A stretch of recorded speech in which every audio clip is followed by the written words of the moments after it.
Iran got 12 hours. Belgium got 2 days. Beiranvand still didn't let a single one through. The system handed Belgium every advantage before kickoff.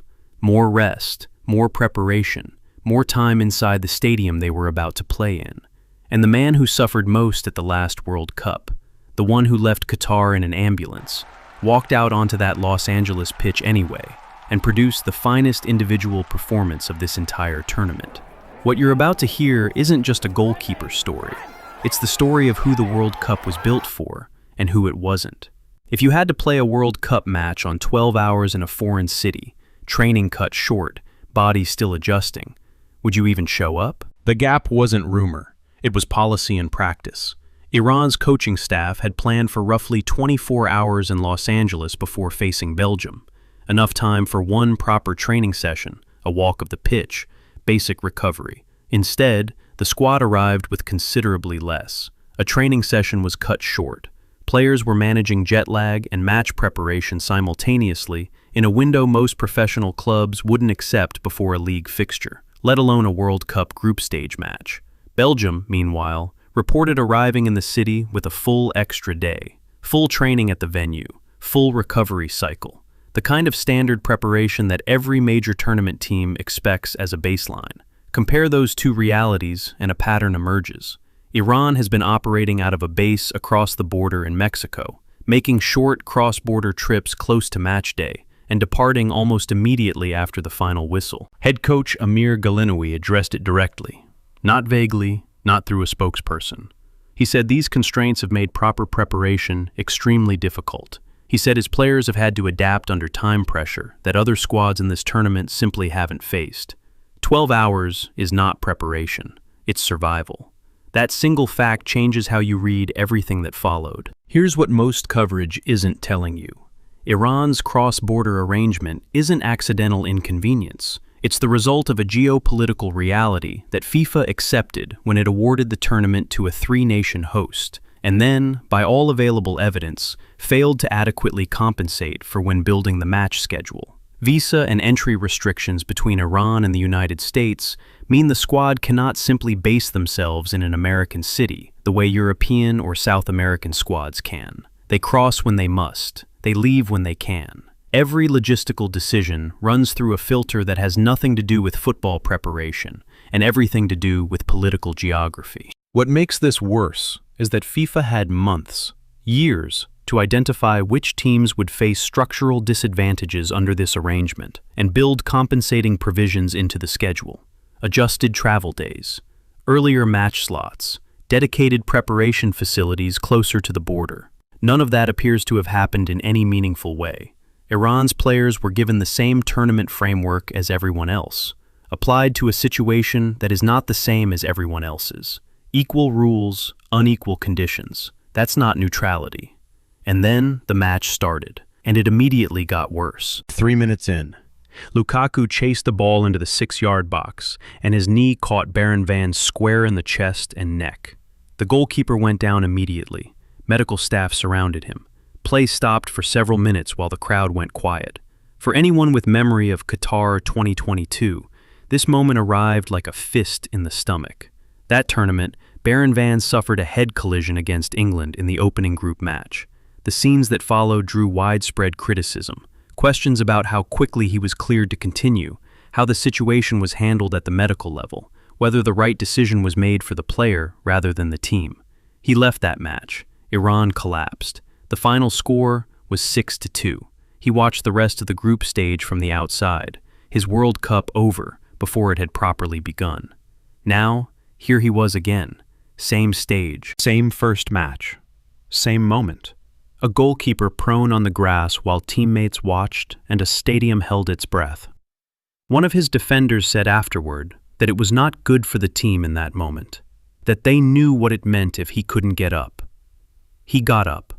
But that wasn't the strangest part. Picture the geometry of what Belgium was generating. Goalkeeper with a close-range opportunity off a deflected rebound. Beiranvand reacted before the trajectory had finished changing. Tielemans with a powerful strike from distance, down to parry it away.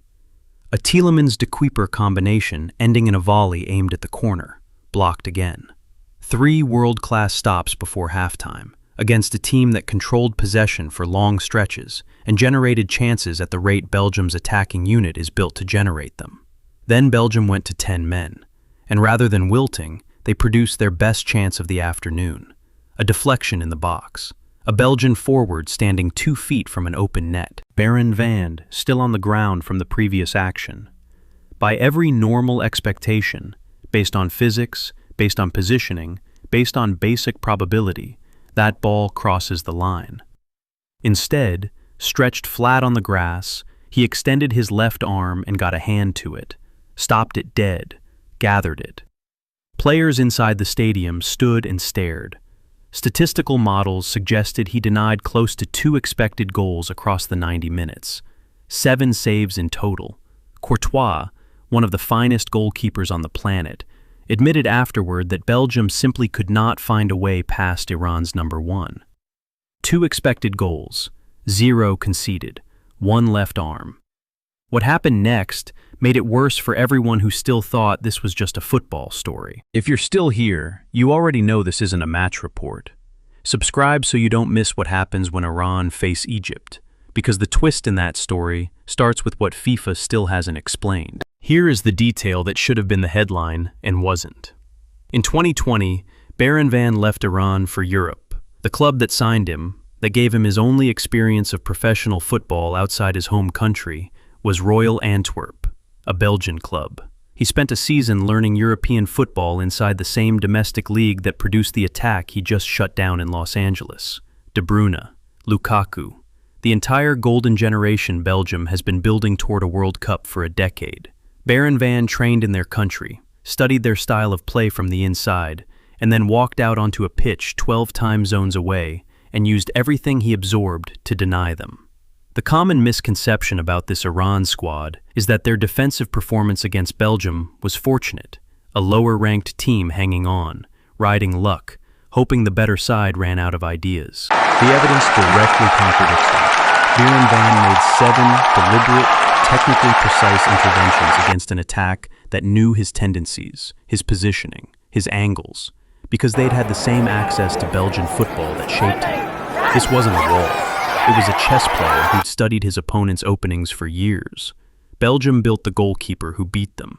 The fans were only seeing half the story. What does it mean when the opposing goalkeeper, Thibaut Courtois, a Champions League winner, arguably the best in the world at his position, comes out of a match and says openly that Iran's keeper simply played a great game and that Belgium had enough chances to win but couldn't find a way past him? It means the result wasn't flattery, and it wasn't fortune. It means a peer at the absolute summit of this position looked at Beiranvand's 90 minutes and called it what it was. Inside the Iran dressing room, something else was happening. After the final whistle, the squad reportedly left a handwritten note thanking their supporters, reflecting on what it meant to represent their country on this stage, despite everything working against them. Midfielder Alireza Beiranvand described the feeling as pride. He acknowledged they might have deserved more than a single point, given how the match unfolded. Read that again. A player from a team managing a fractured preparation window, a goalkeeper injury scare in the 3rd minute, and logistical conditions no other squad in the tournament is navigating. And his reflection after a draw with Belgium is that they perhaps deserve to win. That's not bravado. That's a team that looked at the conditions FIFA handed them and decided the conditions were irrelevant. The note wasn't to FIFA. It was to the people FIFA forgot. Then, a second problem appeared. Iran sits second in Group G, 2 points from 2 matches. Level with Belgium on points, ahead on goals scored. Egypt lead the group with 4. New Zealand are bottom with 1. The final round of fixtures will decide everything, and Iran control their own destiny. A result against Egypt sends Team Melli through to the round of 32 for the first time in the country's World Cup history. Sit with that for a moment. Iran has appeared at multiple World Cups. They have never, in any previous appearance, advanced beyond the group stage. Not in 1978. Not in 1998, when they beat the United States in one of the most politically charged fixtures this tournament has ever produced. Not in 2006, 2014, 2018, or 2022. Always the group. Always the exit. Now, in 2026, with a goalkeeper who was hospitalized at the last tournament, and a squad preparing for matches on 12-hour windows out of a training base in a different country. They are 90 minutes from the knockout stage. Win or draw against Egypt and Iran qualify. Lose, and Belgium's result determines whether the point against them was enough. One match, one moment, 30 years of waiting. But the investigation is still ongoing, and FIFA's response made everything worse. FIFA has not issued a formal statement explaining why Iran's preparation windows have differed from those of other squads in equivalent positions in the group stage draw. The scheduling constraints are documented, the coaching staff named them publicly, the numbers are on the record, but the institutional explanation for how they came to exist has not been provided. There are two possible answers. The first, this was an oversight, a failure to adequately model the visa and travel restrictions facing specific squads when the fixture list was built. And no one thought carefully enough about what equal scheduling actually requires when the participating nations do not have equal access to the host country. The second, it was known, and the decision was made that logistical equality was not achievable within the tournament structure, and Iran were not informed of what they were walking into. Neither answer is comfortable. The first describes an organization that awarded a three-nation World Cup without fully accounting for the political realities of its own invited participants. The second describes something considerably more deliberate. What remains consistent across both is the result. One team played a World Cup group stage match on a fraction of the standard preparation time. Their goalkeeper absorbed a physical trauma in the 3rd minute, and they still held Belgium, ranked 10th in the world, to a draw that puts them within reach of history. The schedule was FIFA's. The saves were his. One man, raised to herd livestock across mountain terrain in Loristan, educated in Belgian football at Royal Antwerp, left broken on a Qatar pitch in 2022, handed 12 hours to prepare for Belgium in Los Angeles in 2026, and still the best goalkeeper in the building. So here is what I need you to decide, and I want a real answer in the comments. Did FIFA create these conditions by accident, or does it not actually matter? Because the outcome for Iran was the same either way.